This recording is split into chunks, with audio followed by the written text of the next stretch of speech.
And also ನಂದು foetal heart rate ಇರೋದು. ಫ್ಲೈಟಲ್ಲಿ ಹೋಗುವಾಗ ನಿಮಗೇನು ಪ್ರಾಬ್ಲಮ್ ಆಗಲಿಲ್ವಾ, ಅಂದರೆ ಅಲ್ಲಿ ಪ್ರೊಸೀಜರ್ಸ್ ಎಲ್ಲ ಹೆಂಗಿರುತ್ತೆ ಅಂತೆಲ್ಲ. ಅದಾದಮೇಲೆ ನನಗೆ ಡಾಕ್ಟರ್ ಪ್ರಿಸ್ಕ್ರೈಬ್ ಮಾಡಿಕೊಟ್ಟಿರೋದು ಇವಾಗ ಅಂದರೆ ಬೆಲ್ಲಿ ದಪ್ಪ ಆಗ್ತಾ ಮಾಯ್ಶ್ಚರ್ಡಾಗಿ ಬ್ಯೂಟಿ ಎಲ್ಲ ಹೋಗಿದೆ. ನಮ್ಮಣ್ಣ ಅದೇ ರೇಗಿಸ್ತಾ ಇರ್ತಾನೆ, ಹೆಂಗಿದ್ದೆ ನೀನು ನೋಡಿ ಇವಾಗ ಮಗು ಆಗ್ತಾ ಇರೋದಕ್ಕೆ ಹಿಂಗಾಗೋಗಿದೆಯಾ ಅಂತ. ಇನ್ನೇನು ಕಂಪ್ಲೀಟ್ ಆಗ್ತಾಯಿದೆ ಅನ್ನೋವಾಗ ಇವಾಗಂತೂ ಜಾಸ್ತಿನೇ ಮೂಮೆಂಟ್ ಗೊತ್ತಾಗ್ತಾ ಇದೆ.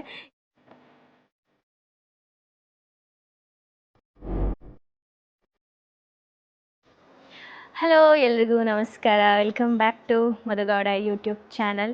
ಸೊ ನನ್ನ ಚಾನಲ್ಗೆ ಯಾರೆಲ್ಲ ಸಬ್ಸ್ಕ್ರೈಬ್ ಮಾಡ್ಕೊಂಡಿದ್ದೀರಾ, ಥ್ಯಾಂಕ್ ಯು ಸೋ ಮಚ್. ಹಾಗೆ ನನ್ನ ಹೊಸ ಸಬ್ಸ್ಕ್ರೈಬರ್ಸ್ಗೆ ವೆಲ್ಕಮ್.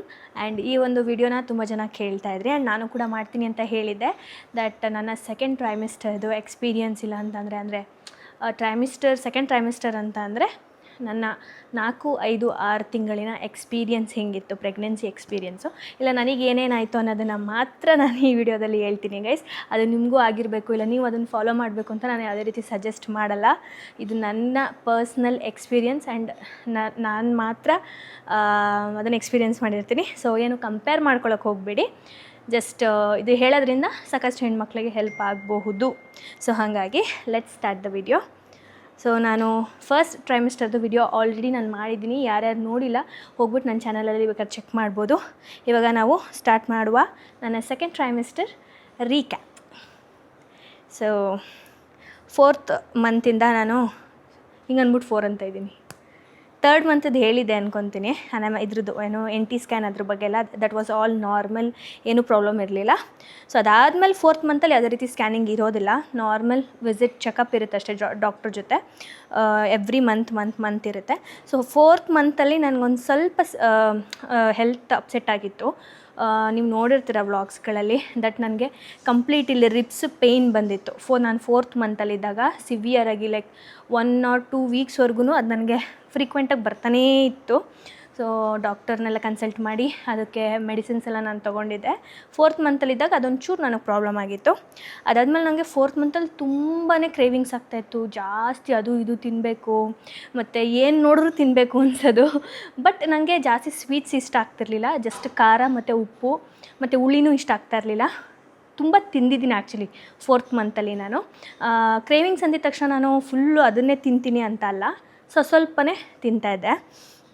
ಅದಾದಮೇಲೆ ನಾನು ಪ್ರೆಗ್ನೆನ್ಸಿ ಆದಮೇಲಿಂದ ಫಸ್ಟ್ ಟೈಮ್ ನಾವು ಒಂದು ಟ್ರಾವೆಲಿಂಗ್ ಮಾಡಿದ್ದು.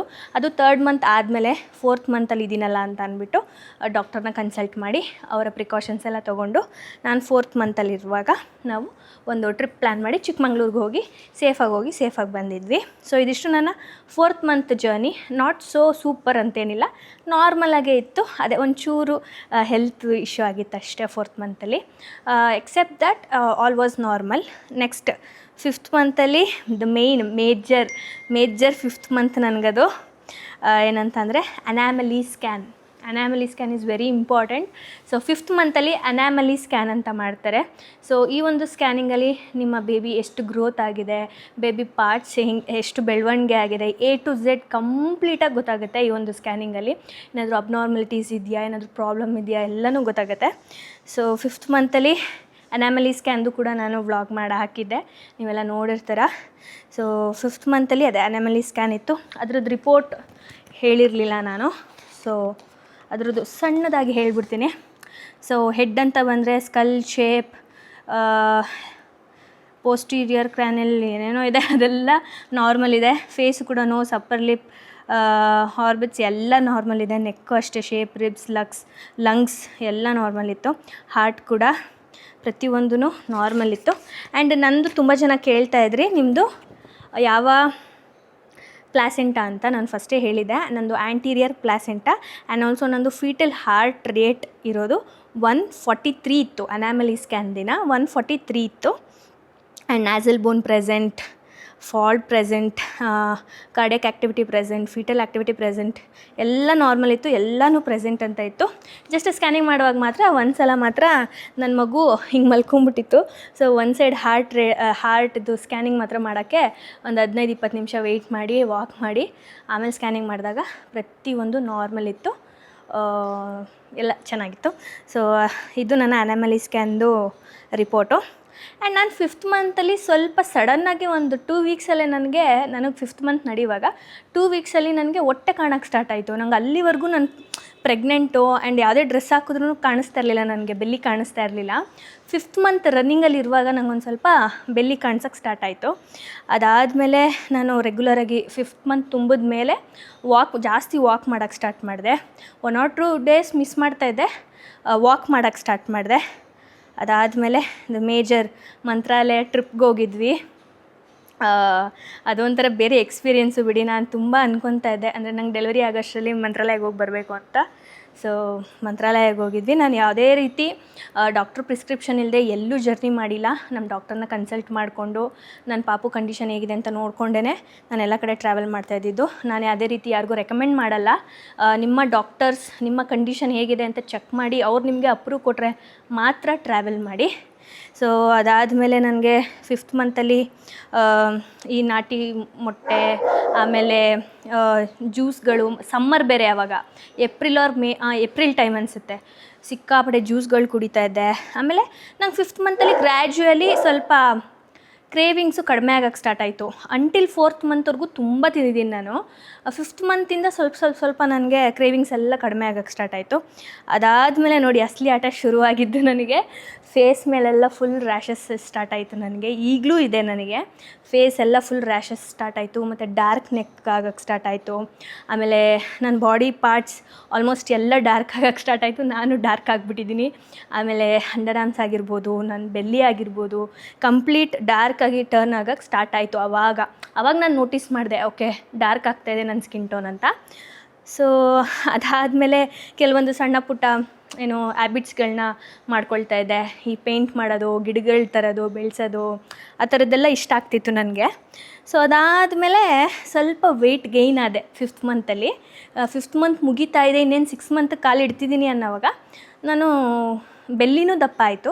ನಾನು ಕೂಡ ವೆಯ್ಟ್ ಗೈನ್ ಆಗಿಬಿಟ್ಟೆ. ಆಲ್ಮೋಸ್ಟ್ 1 ಮಂತಲ್ಲೇ 4-5 kgs ಆಗಿದ್ನಾ, 4-5 kgs ಪಟ್ಟಂತ ಗೈನ್ ಆಗಿಬಿಟ್ಟಿದೆ 5th ಮಂತಲ್ಲಿ. ಸೊ ಇದಿಷ್ಟು ನನ್ನ 5th month recap. The major was anomaly scan, ಮತ್ತು ನನ್ನ ಈ ಒಂದು 7 ಮಂತ್ಸ್, ಅಂದರೆ ಇವಾಗ 6 ತುಂಬಿ ನನಗೆ 7ಗೆ ಬಿದ್ದಿದೆ. ಇಷ್ಟು ತಿಂಗಳುಗಳಲ್ಲಿ ನಾನು ಯಾವತ್ತೂ ನನಗೆ ಟಯರ್ಡು, ನನಗೆ ಆಗಲ್ಲ, ಮತ್ತು ಆ್ಯಕ್ಟಿವ್ ಆಗಿರಬಾರ್ದು, ಆ ಥರ ನಾನು ಯಾವತ್ತೂ ನನ್ನ ಮೈಂಡ್ ಸೆಟ್ ಮಾಡಿಕೊಂಡೇ ಇಲ್ಲ. ಸೊ ಆದಷ್ಟು ನಾನು ಆ್ಯಕ್ಟಿವಾಗೇ ಇರ್ತಿದ್ದೆ. ಆ್ಯಂಡ್ ನನ್ನ ಬಾಡಿ ಕೂಡ ನನಗೆ ಹಂಗೆ ಸಪೋರ್ಟ್ ಮಾಡ್ತು. So in that case I am very lucky ಅಂತಲೇ ಹೇಳ್ಬೋದು. ಎಲ್ಲರೂ ಕೇಳ್ತಾರೆ, ಈಗ ಹೆಂಗೆ ಅಷ್ಟು ಆ್ಯಕ್ಟಿವ್ ಆಗಿದೆಯಾ, ನೀನು ಪ್ರೆಗ್ನೆಂಟ್ ಅಂತಲೇ ಅನಿಸಲ್ಲ, ಆಮೇಲೆ ಅಬ್ರಾಡ್ಗೆ ಹೋಗಿ ಬಂದಿದೆಯಾ ಅಂತೆಲ್ಲ ಕೇಳ್ತಾಯಿದ್ರು. So I am very lucky. ಇಂಥ ಕೋಆಪ್ರೇಟಿವ್ ಬೇಬಿ, ಆ್ಯಂಡ್ ಅದು ನನಗೆ ಯಾವತ್ತೂ ತೊಂದರೆ ಮಾಡಿಲ್ಲ. ಆ್ಯಂಡ್ ನಾನು ಅಷ್ಟೇ ಅದನ್ನು ಅಷ್ಟೇ ಸೇಫಾಗಿ ನೋಡ್ಕೊತಾ ಇದ್ದೆ. ನನ್ನ ಕೈಲಿ 1 or 2 ಡೇಸ್ ನಾನು ಲೋ ಆಗ್ತಾಯಿದ್ದೆ, ನನಗೂ ಟಯರ್ಡ್ ಆಗ್ತಿತ್ತು. ಆ ಟೈಮಲ್ಲಿ ಸ್ವಲ್ಪ ರೆಸ್ಟ್ ಮಾಡಿಬಿಡ್ತಾಯಿದ್ದೆ. So in most of the 90% of the time ನಾನು ಫುಲ್ ಎಂಜಾಯ್ ಮಾಡಿಕೊಂಡು ಆ್ಯಕ್ಟಿವಾಗೇ ಇದ್ದೆ. ಸೊ ಇನ್ನು ನೆಕ್ಸ್ಟ್ 6th ಮಂತ್ ಬಂದಿದ ತಕ್ಷಣ ನನಗೆ ಮನಸ್ಸಲ್ಲಿ ಏನೋ ಒಂಥರ ಸ್ಟಾರ್ಟ್ ಆಯಿತು, ಅಯ್ಯೋ 6th ಮಂತ್ ಬಂದುಬಿಡ್ತಾ ಆಲ್ರೆಡಿ, ಇನ್ನು 3-4 ತಿಂಗಳು ಅಷ್ಟೇ ನನ್ನ ಬೇಬಿ ಬರುತ್ತೆ ಅನ್ನೋ ಫೀಲಿಂಗ್ ಜಾಸ್ತಿ ಆಯಿತು ನನಗೆ 6th ಮಂತಲ್ಲಿ.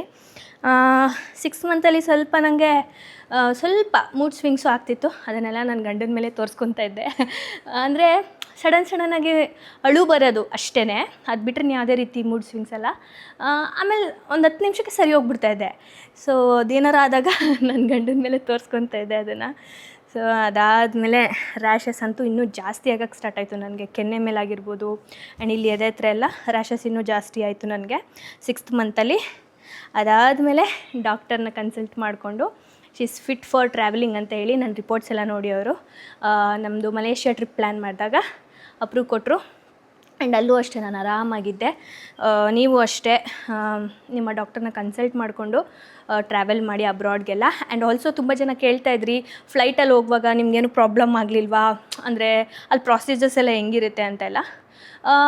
ಇನ್ನೂ ಅಡ್ವಾಂಟೇಜೇ ಇರುತ್ತೆ. ಅಂದರೆ ಅಲ್ಲಿ ಇಮ್ಮಿಗ್ರೇಷನಲ್ಲಿ ಆಗಿರ್ಬೋದು, ಇಲ್ಲಾಂತಂದರೆ ಅಲ್ಲಿ ಅಂದರೆ ಆಚೆ ಎಲ್ಲ ಹೋದಾಗೆಲ್ಲ ನೋಟಿಸ್ ಮಾಡಿದ್ರೆ ಅವ್ರೊಂದು ಸ್ವಲ್ಪ ಎಕ್ಸ್ಟ್ರಾ ಬೆನಿಫಿಟ್ಟೇ. ಓಕೆ ಸ್ಪೆಷಲಾಗಿ ಟ್ರೀಟ್ ಮಾಡ್ತಾರೆ, ನೀವೇನು ಕ್ಯೂವಲ್ಲಿ ಬರಬೇಡಿ, ಬನ್ನಿ ಡೈರೆಕ್ಟಾಗಿ ಇಮಿಗ್ರೇಷನ್ ಮುಗಿಸ್ಕೊಳ್ಳಿ, ಆ ಥರ ಎಲ್ಲ. ಆ್ಯಂಡ್ ಆಲ್ಸೋ ಎವ್ರಿ ಫ್ಲೈಟ್ ನಾವು ಚೇಂಜ್ ಮಾಡುವಾಗ ಅಲ್ಲಿ ಚೆಕ್ ಇನ್ ಮಾಡ್ತೀವಲ್ಲ, ಅವರು ಒಂದು ಇದು ಕೊಡ್ತಾರೆ ನಮಗೆ, ಒಂದು ಶೀಟ್ ಕೊಡ್ತಾರೆ ಅಕ್ನಾಲಜ್ಮೆಂಟ್ ಥರ. ಸೊ ಅದನ್ನು ನಾವು ಇನ್ ಕೇಸ್ ಏನಾದರೂ ಕ್ಯಾಬಿನಲ್ಲಿ ಕೇಳಿದ್ರೆ, ಹೇರ್ ಹಾಸ್ಟರ್ಸ್ ಕೇಳಿದ್ರೆ ಅದನ್ನು ಕೊಡಬೇಕಾಗತ್ತೆ. ಆ ಫಾರ್ಮಲ್ಲಿ ಏನಿರುತ್ತೆ ಅಂದರೆ ಶೀಸ್ ಫಿಟ್ ಫಾರ್ ಟ್ರಾವೆಲಿಂಗ್, ಈ ಥರ ಟ್ರಾವೆಲ್ ಮಾಡ್ತಾ ಇದ್ದಾರೆ ಅನ್ನೋ ಥರದ್ದೊಂದು ನಂದು ನಿಖಿಲ್ ಅವ್ರದ್ದು ಸೈನ್ ಹಾಕ್ಸ್ಕೊಂಡು ಆ ಥರದ್ದೊಂದು ಫಾರ್ಮ್ ಕೊಡ್ತಾಯಿದ್ರು ಅಷ್ಟೇ. ಅದು ಬಿಟ್ಟೆ ಮೇಜರಾಗಿ ಏನು ನೀವು ರೂಲ್ಸ್ ಆ್ಯಂಡ್ ರೆಗ್ಯುಲೇಷನ್ಸ್ ಫಾಲೋ ಮಾಡಬೇಕು ಫ್ಲೈಟಲ್ಲಿ ಆ ಥರ ಎಲ್ಲ ಏನೂ ಇಲ್ಲ. ಅದಾದಮೇಲೆ ಒಬ್ಬೊಬ್ಬರು ಕೇಳಿದ್ರು, ಅಂದರೆ ಕೇಳಲಿಲ್ಲ, ನಾನೇ ಹೇಳಿದೆ. ಅಂದರೆ ಈ ಥರ ನನ್ನ ಹತ್ರ ಡಾಕ್ಟರ್ ಪ್ರಿಸ್ಕ್ರಿಪ್ಷನ್ ಇದೆ, I am fit for travelling ಅಂತ. ಯಾವಾಗ ನಾನು ಕ್ಯಾಬಿನ್ ಚೆಕ್ ಇನ್ ಎಲ್ಲ ಮಾಡೋಕ್ಕೆ ಹೋಗ್ತಿದ್ದೆ ಆವಾಗ ನೋಟಿಸ್ ಮಾಡ್ತಿದ್ರಲ್ವ, ಆರ್ ಯು ಪ್ರೆಗ್ನೆಂಟ್ ಅಂತ ಕೇಳಿದಾಗ. ಸೊ ನಾವೇ ಅವ್ರು ಕೇಳೋಕ್ಕೂ ಮುಂಚೆ ಹೇಳಿಬಿಟ್ರೆ it will be smooth processing ಎಲ್ಲ ಅಂತ ಅಂದ್ಬಿಟ್ಟು ಹೇಳ್ಬಿಡ್ತಾ ಇದ್ದೆ. ಸೊ ಅದಾದಮೇಲೆ ನನಗೆ ಲೆಗ್ ಕ್ರ್ಯಾಂಪ್ಸ್ ಇದ್ದೇ ಇದೆ. ಫಸ್ಟ್ ಮಂತಿಂದನೂ ನನಗೆ ಕಾಲು ನೋವು ತುಂಬ ಇದೆ, ಈಗಲೂ ಇರುತ್ತೆ ರಾತ್ರಿ ಟೈಮ್ ಆದರೆ. ಅದಾದಮೇಲೆ ನನಗೆ ಇವಾಗ ರೀಸೆಂಟಾಗಿ ಒಂದು 3 ವೀಕ್ಸಿಂದ ಇಷ್ಟು ಮಾತ್ರ ಈ ಬೆರಳುಗಳ ಜಾಯಿಂಟ್ಸ್ಗಳು, ಈ ಜಾಯಿಂಟು ಇದು, ಈ ಬೆರಳುಗಳೆಲ್ಲ ಪೇಯ್ನ್ ಆಗುತ್ತೆ. ಬೆಳಗ್ಗೆ ಎದ್ದಿದ ತಕ್ಷಣ ಎಂಥ ಪೇಯ್ನ್ ಅಂದರೆ, ಸೊ ಪೇಯ್ನ್ ಆಗ್ತಾ ಇರುತ್ತೆ. ಅದು ಹಂಗೆ ಗ್ರ್ಯಾಜುವಲಿ 1 ಅವರ್ ಆಗಿದ ತಕ್ಷಣ ಹಾಗೆ ಸ್ಲೋ ಡೌನ್ ಆಗಿಬಿಡುತ್ತೆ. ಮೇ ಬಿ ಬೇಬಿ ಗ್ರೋತ್ ಆಗ್ತಾ ಇರೋದಕ್ಕೋ ಇಲ್ಲ ಟ್ಯಾಬ್ಲೆಟ್ಸ್ ಎಲ್ಲ ತೊಗೊತಾ ಇದ್ದೀನಲ್ಲ ಅದಕ್ಕೋ ಏನೋ ಗೊತ್ತಿಲ್ಲ. ಸೊ ಇಟ್ಸ್ ನಾರ್ಮಲ್ ಈ ಟೈಮಲ್ಲೆಲ್ಲ, ದಟ್ಸ್ ಓಕೆ. ಅದಾದಮೇಲೆ ನನಗೆ ಕ್ರೇವಿಂಗ್ಸ್ ಅಂತ ಬಂತು ಅಂದರೆ ಮಸಾಲೆ ದೋಸೆ ತಿಂದಿದ್ದೀನಿ ಜಾಸ್ತಿ, ಚಿತ್ರಾನ್ನ ತಿಂತಾಯಿದ್ದೆ, ಉಪ್ಸಾರು, ಜಾಸ್ತಿ ಖಾರ ಐಟಮ್ಸೇ ತಿಂತಾಯಿದ್ದೆ. ಅದಾದಮೇಲೆ ಈಗಲೂ ಅಷ್ಟೇ ನಾರ್ಮಲಾಗೇ ಇರ್ತೀನಿ, ಕುಕ್ ಮಾಡ್ತೀನಿ, ಕೆಳಗಡೆ ಕೂತ್ಕೊಂಡು ಮುದ್ದೆ ಎಲ್ಲ ತಿರುಗ್ತೀನಿ, ನಾನು ನಾರ್ಮಲ್ ಆಗಿದ್ದೀನಿ. ನಾನು ಇವಾಗ ನಾನು ಸ್ವಲ್ಪ ವರ್ಕೌಟ್ ಮಾಡೋಕ್ಕೆ ಥ್ರೆಡ್ಮಿಲ್ಲು ಮತ್ತು ನಿಖಿಲ್ ಅವ್ರ ಸಪೋರ್ಟ್ ತೊಗೊಂಡು ಈ ಡಕ್ ವಾಕು ಮತ್ತು ಎಕ್ಸಸೈಸಸ್ಸು, ಸ್ಟ್ರೆಚಸ್ ಅದೆಲ್ಲ ಮಾಡ್ತಾಯಿದ್ದೀನಿ ಎವ್ರಿ ಡೇ ಮಾರ್ನಿಂಗು. ಸೊ ಅದಾದಮೇಲೆ ಟಿ ಟಿ ಇಂಜೆಕ್ಷನ್ ಬಗ್ಗೆ ಯಾರೋ ಕೇಳಿದರು, ಎಷ್ಟು ಟಿ ಟಿ ಇಂಜೆಕ್ಷನ್ ಹಾಕ್ಸ್ಕೊಳ್ಬೇಕು ಅಂತ. ನಾನು 3rd ಮಂತಲ್ಲಿದ್ದಾಗ ಒಂದು ಹಾಕ್ಸ್ಕೊಂಡಿದ್ದೆ, ಇವಾಗ 7 ಮಂತ್ಸಲ್ಲಿ ಇದ್ದೀನಲ್ಲ, ಇವಾಗ ಒಂದು ಹಾಕ್ಸ್ಕೊಳ್ಬೇಕಾಗತ್ತೆ. 2 ಟಿ ಟಿ ಇಂಜೆಕ್ಷನ್ ನನಗೆ ಹೇಳಿರೋದು ಡಾಕ್ಟರು. ಸೊ ಅದನ್ನು ಹಾಕ್ಸ್ಕೊಳ್ಬೇಕಾಗತ್ತೆ. ಜೊತೆಗೆ ನನಗೆ 6th ಮಂತ್ ಬಿದ್ದಿದ ತಕ್ಷಣ ನನಗೆ ಲೈಟಾಗಿ ಸ್ಟಾರ್ಟ್ ಆಯಿತು ಬೇಬಿ ಮೊಮೆಂಟ್, ಅಲ್ಲಿ ಅಲ್ಲಿ ಫೀಲ್ ಆಗೋಕ್ಕೆ ಸ್ಟಾರ್ಟ್ ಆಗಿತ್ತು. ಇನ್ನು 6 ಮಂತ್ ಮುಗಿಯೋ ಅಷ್ಟರಲ್ಲಂತೂ ಅದು ಕಿಕ್ ಮಾಡೋ ಫೀಲೇ ನನಗೆ ಗೊತ್ತಾಗ್ತಾ ಇದೆ. ವಿಸಿಬಲಾಗಿ ಕಾಣ್ತಾ ಇಲ್ಲ ಹೊಟ್ಟೆ ಮೇಲೆ ಅಷ್ಟೇ, ಬಟ್ ನನಗೆ ಗೊತ್ತಾಗ್ತಾ ಇದೆ. ಆ್ಯಂಡ್ ಅದು ಮೂವ್ ಮಾಡಿ ಎಲ್ಲಿರುತ್ತೆ, ಫುಲ್ ಡೌನಲ್ಲಿದೆಯಾ, ರೈಟ್ ಸೈಡಲ್ಲಿದೆಯಾ, ಲೆಫ್ಟ್ ಸೈಡಲ್ಲಿದೆಯಾ ಅನ್ನೋದು ಸೆನ್ಸ್ ಆಗೋಕ್ಕೆ ಜಾಸ್ತಿ ಸ್ಟಾರ್ಟ್ ಆಯಿತು ನನಗೆ. 6th ಮಂತ್ ಇನ್ನೇನು ಕಂಪ್ಲೀಟ್ ಆಗ್ತಾಯಿದೆ ಅನ್ನೋವಾಗ. ಇವಾಗಂತೂ ಜಾಸ್ತಿನೇ ಮೂಮೆಂಟ್ ಗೊತ್ತಾಗ್ತಾ ಇದೆ. ಇನ್ನು ಗೋಯಿಂಗ್ ಫಾರ್ವರ್ಡ್ 7 ಮಂತ್ ತುಂಬಿ 8ಗೆ ಬೀಳುವಾಗೆಲ್ಲ ಇನ್ನೂ ಜಾಸ್ತಿ ಕಾಣುತ್ತೆ, ಜಾಸ್ತಿ ಗೊತ್ತಾಗುತ್ತೆ. So I am very excited ಅದೆಲ್ಲ ಫೀಲ್ ಮಾಡೋಕ್ಕಂತ. ಆಲ್ರೆಡಿ ನನಗೆ ಅನಿಸ್ತಾ ಇರುತ್ತೆ ಅದು. ಆಮೇಲೆ ನಾನು ಅಬ್ಸರ್ವ್ ಮಾಡಿದ್ದೀನಿ ನನ್ನ ಪಾಪು ಹೆಂಗೆ ಅಂತ ಅಂದರೆ, ಹೊಟ್ಟೆ ಹಸ್ದಾಗ, ತುಂಬ ಹೊಟ್ಟೆ ಹಸಿಯುತ್ತಲ್ಲ ಆವಾಗ ಸಿಕ್ಕಾಪಟ್ಟೆ ಮೂಮೆಂಟ್ ಮಾಡುತ್ತೆ. ಆಮೇಲೆ ಹೊಟ್ಟೆ ತುಂಬಿದ್ಮೇಲೆ ಒಂದು ಸ್ವಲ್ಪ ಹೊತ್ತು, ಹೊಟ್ಟೆ ಹಸುವಾಗ ಒಂದು ಸ್ವಲ್ಪ ಹೊತ್ತು ಅಷ್ಟೇ. ಅದು ಬಿಟ್ಟರೆ ಇನ್ಯಾವ ಟೈಮಲ್ಲೂ ಆಡೋದೇ ಇಲ್ಲ. ಸೊ ಆಮೇಲೆ ನೈಟ್ ಟೈಮ್ ಸ್ವಲ್ಪ ಜಾಸ್ತಿ ಮಲ್ಕೊಂಡಿರ್ತೀವಲ್ಲ, ಅಂದರೆ ಇನ್ನೇನು ಬೆಡ್ಗೋಗಿ ನಿದ್ದೆ ಮಾಡಿರಲ್ಲ, ಸುಮ್ಮನೆ ಹಂಗೆ ಮಲಗಿರುವಾಗ ಜಾಸ್ತಿ ಮೂಮೆಂಟ್ ಗೊತ್ತಾಗ್ತಾ ಇರುತ್ತೆ. ಅದಾದಮೇಲೆ ತಾಯಿ ಕಾರ್ಡ್ ಹೆಂಗೆ ಮಾಡಿಸೋದು ಅಂತ ಕೇಳ್ತಾ ಇದ್ದೀರಾ. ಸೊ ಇವಾಗ ನಿಖಿಲ್ ಅವರು ಸಿದ್ದರಾಮುಂಡಿಯವರು, ಅಂದರೆ ಊರಲ್ಲಿ ನಮ್ಮದೆಲ್ಲ ಅಡ್ರೆಸ್ ಇರೋದು. ಸೊ ಅವ್ರು ಯಾವ ಊರಲ್ಲಿ ಹುಟ್ಟಿ ಬೆಳೆದಿರ್ತಾರ ಆ ಪ್ರೂಫ್ಸ್ ಎಲ್ಲ ಎಲ್ಲಿರುತ್ತೆ ಅಲ್ಲೇ ಮಾಡಿಸ್ಕೋಬೇಕಾಗತ್ತೆ. ಇವಾಗ ನಾನು ಸಿದ್ದರಾಮುಂಡಿಗೆ ಸೇರಿದ್ದು, ಸೊ ಅಲ್ಲಿ ಎಲ್ಲಿ ಬೇಕಾದರೂ ಮಾಡಿಸ್ಬೋದು. ಬಟ್ ನಮ್ಮದು ಅಂತ ಒಂದು ಊರಲ್ಲಿ ಮಾಡಿಸ್ಕೊಂಡ್ರೆ ಅದು ಇನ್ನೂ ಎಕ್ಸ್ಟ್ರಾ ಬೆನಿಫಿಟ್ಟು, ಚೆನ್ನಾಗಿರುತ್ತೆ. ಗೌರ್ಮೆಂಟ್ ಹಾಸ್ಪಿಟ್ಲಲ್ಲೆಲ್ಲ ಚೆನ್ನಾಗಿ ಟ್ರೀಟ್ ಮಾಡ್ತಾರೆ. ಅದರಲ್ಲೂ ಊರಲ್ಲಂತೂ ತುಂಬ ಚೆನ್ನಾಗಿ ಟ್ರೀಟ್ ಮಾಡ್ತಾರೆ. ಅವರೇ ಕಾಲ್ ಮಾಡ್ತಾರೆ ಪ್ರತಿ ತಿಂಗಳು, ನಿಮ್ಮದು ಫುಡ್ ಬಂದಿದೆ ಈಸ್ಕೊಳ್ಳಿ ಅಂತ. ಆಮೇಲೆ ಇಂಜೆಕ್ಷನ್ಗೆ ಬರಲ್ವಾ, ನಾರ್ಮಲ್ ವಿಸಿಟಿಗೆ ಬರಲ್ವಾ ಅಂತೆಲ್ಲ ಕಾಲ್ ಮಾಡ್ತಾ ಇರ್ತಾರೆ. ಸೊ ನಾನು ಅಲ್ಲೋಗಿ ಆಶಾ ಕಾರ್ಯಕರ್ತೆಯವ್ರ ಹತ್ರ ನಂದು ಮತ್ತು ನಿಖಿಲ್ ಅವ್ರದ್ದು ಆಧಾರ್ ಕಾರ್ಡ್ ಕೊಟ್ಟಿದ್ವಿ, ಪ್ಯಾನ್ ಕೊಟ್ಟಿದ್ವಿ, ಇನ್ನೇನು ಕೊಟ್ಟಿದ್ವಿ ಅಷ್ಟೇ ಅನಿಸುತ್ತೆ. ಅಷ್ಟು ಕೊಟ್ಟರೆ ಸಾಕು, ನಿಮಗೆ ತಾಯಿ ಕಾರ್ಡ್ ಮಾಡಿಕೊಡ್ತಾರೆ. ಇದಿಷ್ಟು ನನ್ನ 2nd ಟ್ರೈಮಿಸ್ಟರ್ದು ಜರ್ನಿ. ಅಂತ ಏನು ಒಂದೇ ಸ್ಕ್ಯಾನ್ ಇದ್ದಿದ್ದಲ್ಲ, ಅನಾಮಲಿ ಸ್ಕ್ಯಾನು 5th ಮಂತಲ್ಲಿ. ಸೊ ಅದು ಬಿಟ್ಟರೆ ಇನ್ನೇನಿಲ್ಲ, ಎಲ್ಲ ನಾರ್ಮಲಾಗೇ ಇತ್ತು. ಸೊ ನಾನು ಯಾವ ಪ್ರಾಡಕ್ಟ್ ಯೂಸ್ ಮಾಡ್ತಾಯಿದ್ದೀನಿ ಅಂತ ಸಾಕಷ್ಟು ಜನ ಕೇಳ್ತಾ ಇದ್ದೀರಾ. ಬೆಲ್ಲಿ ಆಯಿಲ್ ಯೂಸ್ ಮಾಡ್ತಾ ಇಲ್ವಾ ಅಂತೆಲ್ಲ. ನಾನು ಇದು ಒಂದು ಇನ್ಸ್ಟಾಗ್ರಾಮಲ್ಲಿ ನೋಡ್ಬಿಟ್ಟು ತರಿಸ್ಕೊಂಡೆ, ಒಂದು ಸ್ವಲ್ಪ ಯೂಸ್ ಮಾಡಿದೆ ಅಷ್ಟೇ. ನನಗೇನು ರೆಗ್ಯುಲರಾಗಿ ಯೂಸ್ ಮಾಡ್ತಾಯಿಲ್ಲ, ಬಿಕಾಸ್ ನನಗಿನ್ನೂ ಸ್ಟ್ರೆಚ್ ಮಾರ್ಕು ಅದೆಲ್ಲ ಏನೂ ಸ್ಟಾರ್ಟ್ ಆಗಿಲ್ಲ ಬೆಲ್ಲಿಯಲ್ಲಿ. ಸೊ ಹಾಗಾಗಿ ನಾನೇನು ಇದನ್ನು ಯೂಸ್ ಮಾಡ್ತಾಯಿಲ್ಲ, ಅವಾಗ ಯೂಸ್ ಮಾಡ್ತೀನಿ. ಇದು ಮಿಲಾಗ್ರೋ ಬ್ಯೂಟಿ ಅಂತ ಏನೋ ಇದು, ಮತ್ತು ಒಂದು ಮಾಯ್ಶ್ಚರೈಸರ್, ಬೆಲ್ಲಿ ಮಾಯ್ಶ್ಚರೈಸರ್, ಇದೆರಡು ಕಾಂಬೋದಲ್ಲಿ ಬಂದಿತ್ತು. ಸೊ ಇದೆರಡು ನಾನು ಬುಕ್ ಮಾಡಿ ತರಿಸ್ಕೊಂಡಿದ್ದೆ. ಅದಾದಮೇಲೆ ನನಗೆ ಡಾಕ್ಟರ್ ಪ್ರಿಸ್ಕ್ರೈಬ್ ಮಾಡಿಕೊಟ್ಟಿರೋದು ಇವಾಗ ಅಂದರೆ ಬೆಲ್ಲಿ ದಪ್ಪ ಆಗ್ತಾ ಮಾಯ್ಶ್ಚರ್ಡಾಗಿ ಇಟ್ಕೋಬೇಕು ನಿಮ್ಮ ಸ್ಕಿನ್ನು ಅಂತ ಹೇಳಿದ್ರು. ಸೊ ಹಾಗಾಗಿ ನನಗೆ 2 ಕೊಟ್ಟಿದ್ದಾರೆ, 2 ಕ್ರೀಮ್ ಕೊಟ್ಟಿದ್ದಾರೆ. ಒಂದು ಡರ್ಮಾಡ್ಯೂ ಅಂತ ಇದೊಂದು, ಆ್ಯಂಡ್ ಇದೊಂದು ಲೂಸಿಯಾ ಕೇರ್ ಅಂತ. ಇದನ್ನು ದಿನಕ್ಕೆ 2 ಸಲ ಅಪ್ಲೈ ಮಾಡ್ತೀನಿ, ಮಾರ್ನಿಂಗ್ ಒಂದು ಸಲ, ನೈಟ್ ಒಂದು ಸಲ. ಸೊ ಇದನ್ನು ನೈಟ್ ಮಾತ್ರ, 1 ಟೈಮ್ ಮಾತ್ರ, ಬಟ್ ಎರಡನ್ನೂ ಡೈಲಿ ಯೂಸ್ ಮಾಡಬೇಕಾಗತ್ತೆ. ಸೊ ಇವಾಗ ನಾನು ಸ್ಟಾರ್ಟ್ ಮಾಡಿದ್ದೀನಿ ಯೂಸ್ ಮಾಡಲಿಕ್ಕೆ. ಸೊ ಇದು ಬಿಟ್ಟರೆ ಫೇಸ್ಗೆ ಡ್ಯೂಹ್ಯಾನ್ಸ್ ಅಂತ ನಂಗೆ ರ್ಯಾಷಸ್ ಆಗಿದೆ ಅಲ್ಲ, ಸೊ ಹಂಗಾಗಿ ಇದನ್ನು ಕೊಟ್ಟಿದ್ದಾರೆ. ಸೊ ಇದನ್ನು ಯೂಸ್ ಮಾಡ್ತಾಯಿದ್ದೀನಿ, ಮಾಯ್ಶ್ಚರೈಸರ್ ಇದು. ಸೊ ಇಷ್ಟು ಬಿಟ್ಟರೆ ಇನ್ನೇನು ಯೂಸ್ ಮಾಡಲ್ಲ. ಅವಾಗವಾಗ ಪ್ಯೂರ್ ಕೊಕೊನೆಟ್ ಆಯಿಲ್ನ ಬಾಡಿಗೆ ಅಪ್ಲೈ ಮಾಡಿಕೊಂಡು ಸ್ನಾನ ಮಾಡ್ತೀನಿ ಅವಾಗವಾಗ, ನಾಟ್ ರೆಗ್ಯುಲರ್ಲಿ. ಇಷ್ಟು ದಿನದಲ್ಲಿ ನಾನೊಂದು 3-4 ಸಲ ಯೂಸ್ ಮಾಡಿ ಸ್ನಾನ ಮಾಡಿದ್ದೀನೇನೋ ಅಷ್ಟೇ. ಸೊ ಅದು ಬಿಟ್ಟರೆ ಇನ್ನೇನು ನಾನು ಅಷ್ಟು ಫ್ಯಾನ್ಸಿಯಾಗೆಲ್ಲ ಏನು ಫಾಲೋ ಮಾಡ್ತಾಯಿಲ್ಲ. But I make sure to ನಾನು ಫುಲ್ ಕಂಪ್ಲೀಟ್ ಬಾಡಿ ನರಿಷ್ಡ್ ಆಗಿರಬೇಕು, ಮಾಯ್ಶ್ಚರ್ಡ್ ಆಗಿರಬೇಕು, ಆ್ಯಂಡ್ ಫೇಸು ಕೂಡ ಅಷ್ಟೇನೆ. ಬಟ್ ಈ ಟೈಮಲ್ಲಿ ಏನೂ ಮಾಡೋಕ್ಕಾಗಲ್ಲ, ಏನು ಭಗವಂತ ಕೊಡ್ತಾನೆ. ನಾನು ಫುಲ್ ಡಾರ್ಕ್ ಆಗಿದ್ದೀನಿ, ಮತ್ತು ಬ್ಯೂಟಿ ಎಲ್ಲ ಹೋಗಿದೆ. ನಮ್ಮಣ್ಣ ಅದೇ ರೇಗಿಸ್ತಾ ಇರ್ತಾನೆ, ಹೆಂಗಿದ್ದೆ ನೀನು ನೋಡಿ ಇವಾಗ ಮಗು ಆಗ್ತಾ ಇರೋದಕ್ಕೆ ಹಿಂಗಾಗೋಗಿದೆಯಾ ಅಂತ.